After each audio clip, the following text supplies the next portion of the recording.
بسم الله الرحمن الرحيم ألف لام را كتاب أنزلناه إليك لتخرج الناس من الظلمات إلى النور بإذن ربهم إلى صراط العزيز الحميد الله الذي له ما في السماوات وما في الأرض وويل للكافرين من عذاب شديد الذين يستحبون الحياة الدنيا على الآخرة ويصدون عن سبيل الله ويبغونها عوجا أولئك في ضلال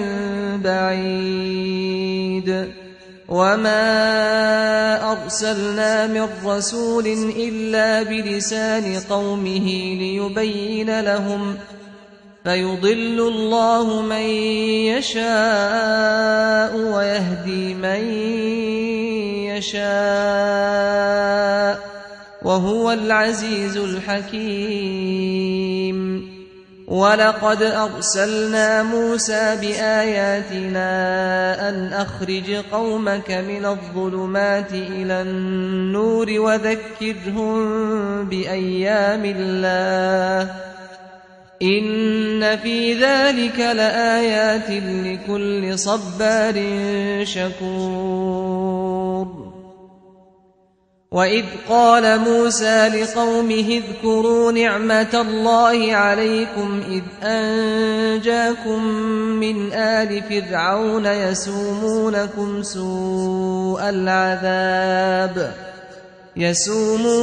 سوء العذاب ويذبحون أبناءكم ويستحيون نساءكم وفي ذلكم بلاء من ربكم عظيم وإذ تأذن ربكم لئن شكرتم لأزيدنكم ولئن كفرتم إن عذابي لشديد وقال موسى إن تكفروا أنتم ومن في الأرض جميعا فإن الله لغني حميد ألم يأتكم نبأ الذين من قبلكم قوم نوح وعاد وثمود والذين من بعدهم لا يعلمهم إلا الله جاءتهم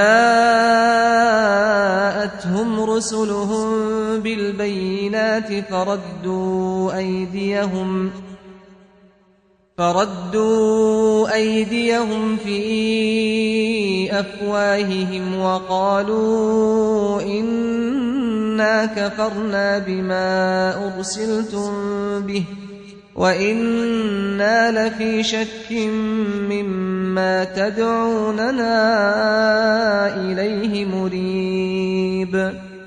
قالت رسلهم أفي الله شك فاطر السماوات والأرض يدعوكم ليغفر لكم من ذنوبكم ويؤخركم إلى أجل مسمى قالوا إن أنتم إلا بشر مثلنا تريدون أن تصدونا عما كان يعبد آباؤنا فأتونا بسلطان مبين قالت لهم رسلهم إن نحن إلا بشر مثلكم ولكن الله يمن على من يشاء من عباده وما كان لنا أن نأتيكم بسلطان إلا بإذن الله وعلى الله فليتوكل المؤمنون وما لنا ألا نتوكل على الله وقد هدانا سبلنا ولنصبرن على ما آذيتمونا وعلى الله فليتوكل المتوكلون وقال الذين كفروا لرسلهم لنخرجنكم من أرضنا أو لتعودن في ملتنا فأوحى إليهم ربهم لنهلكن الظالمين ولنسكننكم الأرض من بعدهم ذلك لمن خاف مقامي وخاف وعيد واستفتحوا وخاب كل جبار عنيد من ورائه جهنم ويسقى من ماء صديد يتجرعه ولا يكاد يسيغه ويأتيه الموت من كل مكان وما هو بميت ومن ورائه عذاب غليظ مثل الذين كفروا بربهم أعمالهم كرماد اشتدت به الريح في يوم عاصف لا يقدرون مما كسبوا على شيء ذلك هو الضلال البعيد ألم تر أن الله خلق السماوات والأرض بالحق إن يشأ يذهبكم ويأت بخلق جديد وما ذلك على الله بعزيز وبرزوا لله جميعا فقال الضعفاء للذين استكبروا إنا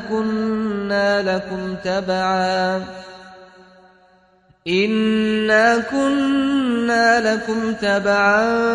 فهل أنتم مغنون عنا من عذاب الله من شيء قالوا لو هدانا الله لهديناكم سواء علينا أجزعنا أم صبرنا ما لنا من محيص وقال الشيطان لما قضي الأمر إن الله وعدكم وعد الحق ووعدتكم فأخلفتكم وما كان لي عليكم من سلطان إلا أن دعوتكم فاستجبتم لي فلا تلوموني ولوموا أنفسكم ما أنا بمصرخكم وما أنتم بمصرخي إني كفرت بما أشركتمون من قبل إن الظالمين لهم عذاب أليم وأدخل الذين آمنوا وعملوا الصالحات جنات تجري من تحتها الأنهار خالدين فيها بإذن ربهم تحيتهم فيها سلام ألم تر كيف ضرب الله مثلا كلمة طيبة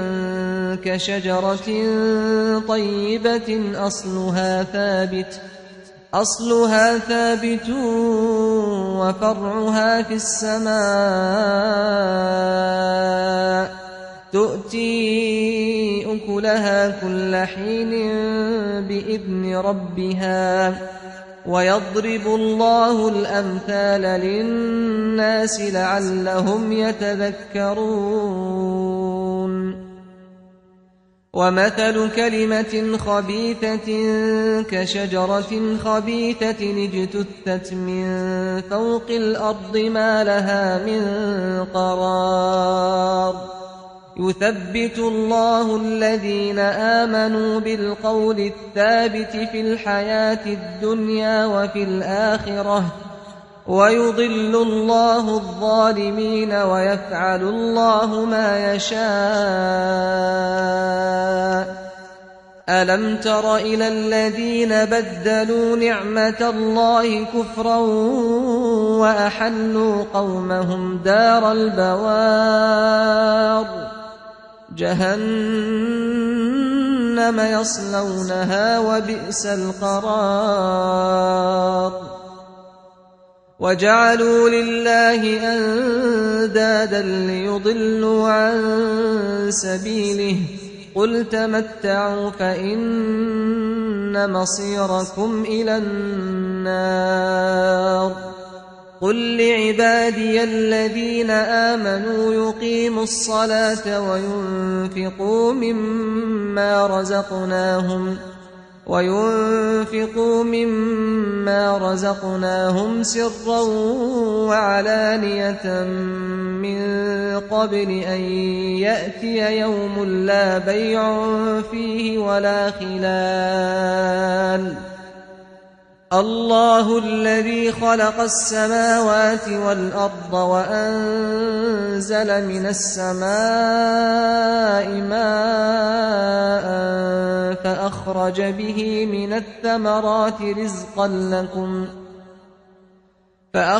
به من الثمرات رزقا لكم وسخر لكم الفلك لتجري في البحر بأمره وسخر لكم الأنهار وسخر لكم الشمس والقمر دائبين وسخر لكم الليل والنهار وآتاكم من كل ما سألتموه وإن تعدوا نعمة الله لا تحصوها إن الإنسان لظلوم كفار وإذ قال إبراهيم رب اجعل هذا البلد آمنا واجنبني وبني أن نعبد الأصنام رب إنهن أضللن كثيرا من الناس فمن تبعني فإنه مني ومن عصاني فإنك غفور رحيم ربنا إني أسكنت من ذريتي بواد غير ذي زرع عند بيتك المحرم ربنا ليقيموا الصلاة فاجعل أفئدة من الناس تهوي إليهم وارزقهم من الثمرات لعلهم يشكرون ربنا إنك تعلم ما نخفي وما نعلن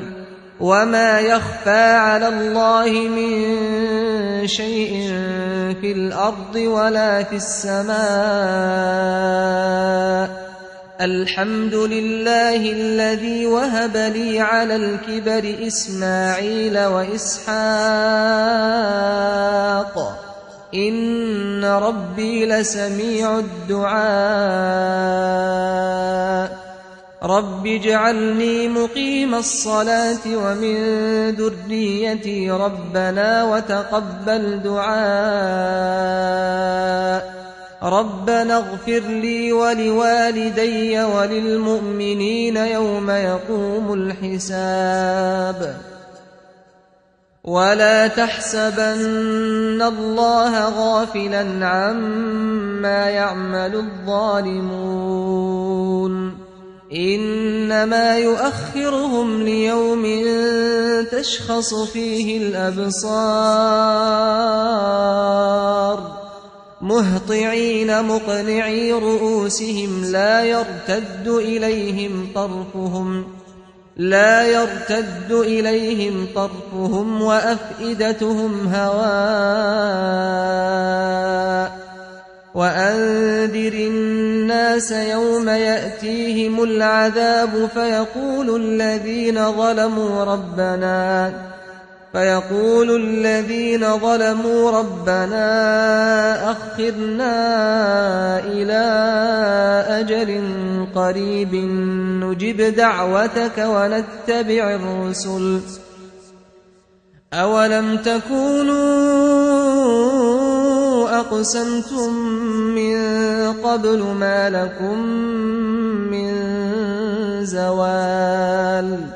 وسكنتم في مساكن الذين ظلموا أنفسهم وتبين لكم كيف فعلنا بهم وضربنا لكم الأمثال وقد مكروا مكرهم وعند الله مكرهم وإن كان مكرهم لتزول منه الجبال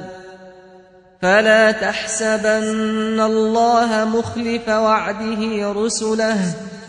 إن الله عزيز ذو انتقام يوم تبدل الأرض غير الأرض والسماوات وبرزوا لله الواحد القهار وترى المجرمين يومئذ مقرنين في الأصفاد سرابيلهم من قطران